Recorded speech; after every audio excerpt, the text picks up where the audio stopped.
William, zakochany w Jezusie, zaczął na nowo czytać Biblię. Tu, w tym pokoju, poczynając od pierwszego wersetu Księgi Rodzaju, zaczął metodycznie studiować Biblię, posiłkując się konkordancją. Gdy nie rozumiał jakiegoś słowa lub wersetu, starał się je wyjaśnić, szukając podobnych tekstów. Dotarłszy do Księgi Daniela 8:14, aż do wieczora i do poranku dni 2300, a będzie oczyszczona świątynia, trafił na zagwozdkę. Nie poszedł jednak dalej, lecz zatrzymał się, zbadał sprawę, a jego wnioski miały daleko idące konsekwencje.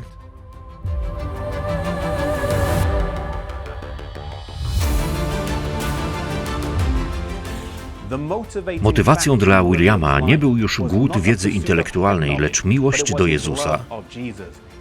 Motorem napędowym była dla niego głęboka miłość.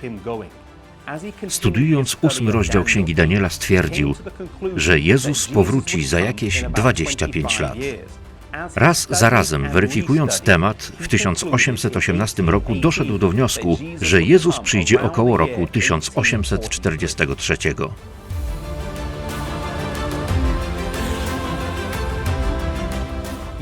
Mimo tej wspaniałej nowiny nic z nią nie zrobił, zatrzymał ją dla siebie.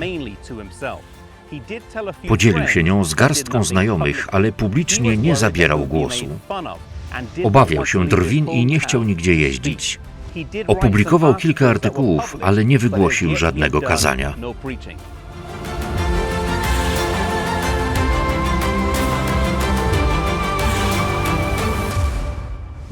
William przez 13 lat zmagał się z powołaniem do służby kaznodziejskiej. Stale słyszał w głowie słowa: idź, powiedz to światu. W końcu któregoś dnia umówił się z Bogiem, że będzie głosić, jeśli dostanie zaproszenie.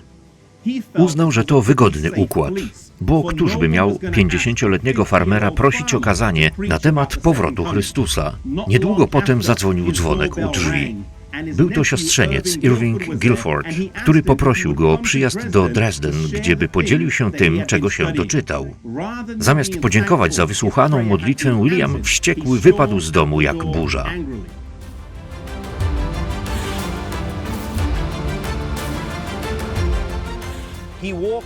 Po przyjściu do tego zagajnika zaczął nerwowo chodzić tam i z powrotem.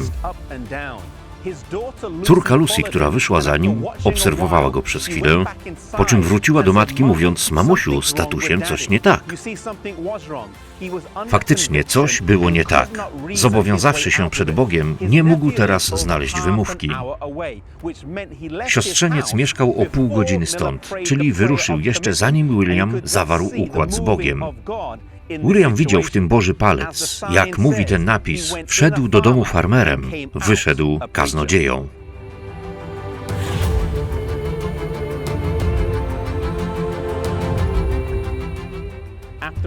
Uznawszy powołanie do służby, Miller przez ponad 10 lat podróżował po północnym wschodzie kraju, wożąc ze sobą wykres proroczy i Biblię. Wielu nawróciło się, a przebudzenie nie ograniczyło się do jednego wyznania. Choć sam był baptystą, szacuje się, że dzięki niemu ponad 40 000 osób zostało baptystami i tyle samo metodystami. Niedługo potem poznał Joshua Hymesa, który rozszerzył jego wpływ o słowo drukowane.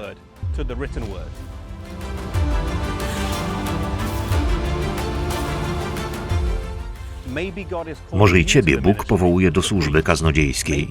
Może i Ty mu się opierasz, tak jak Miller przez 13 lat. Zapewniam Cię, że najlepszy pokój daje świadomość, że nie sprzeciwiasz się Duchowi Świętemu i żyjesz zgodnie z Bożą wolą. Jeśli Bóg Cię powołuje, postąp z wiarą naprzód i daj Mu się prowadzić.